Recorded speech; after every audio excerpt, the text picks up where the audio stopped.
సాధన కోసం ఈ రోజు ఆంధ్రప్రదేశ్ ప్రజలు కష్టాలలో ఉన్నారు.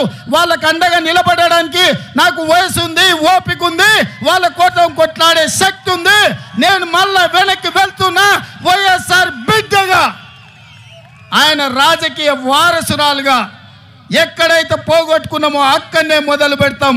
వైఎస్ఆర్ ఆశయ సాధను ఆంధ్రప్రదేశ్ గడ్డ మీద జెండా బాతుతాం. నేను కొట్లాడతా, నేను కాంగ్రెస్ పార్టీని నిలబెడతా, ఆంధ్రప్రదేశ్ హక్కులను సాధిస్తా అని వారు చెప్పినారు. వారికి తెలియదు అనుకుంటున్నారా ఈ ప్రాంతంలో ఎన్నికల్లో నెగ్గడం అంత ఆశామాసి కాదని? అచ్చోసిన ఆంబోతులాక వాళ్ళిద్దరు తలపడుతుంటే అది తెలియదని షర్మిలమ్మ రాలే. షర్మిలమ్మ ఆలోచన చేసింది, కఠోరమైన నిర్ణయం తీసుకున్నది.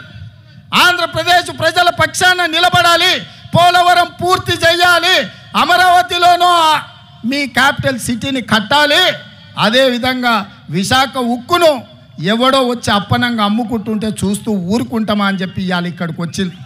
ఆనాడు లక్షలాది మంది రోడ్లెక్కి ప్రాణ త్యాగాలు చేసి 32 మంది ఆత్మ బలిదానాలతో విశాఖ ఉక్కు ఆంధ్రుల హక్కుగా ఈ సంస్థ ఏర్పడితే అదానీ అంబానీలకు, అదానీ గారి కోసం ప్రధాని గారు తెగ నమ్ముతుంటే వీళ్ళెవరు ప్రశ్నించే పరిస్థితి లేదు. అందుకే ఈరోజు కష్టాలైనా సరే, కష్టాలైనా కన్నీళ్ళైనా మంచైనా చెడైనా మీ మధ్యలో ఉండాలి, మీకు అండగా నిలబడాలి అన్న ఆలోచనతోని ఇవాళ షర్మిలమ్మ మీకోసం కొట్లాడుతుంది.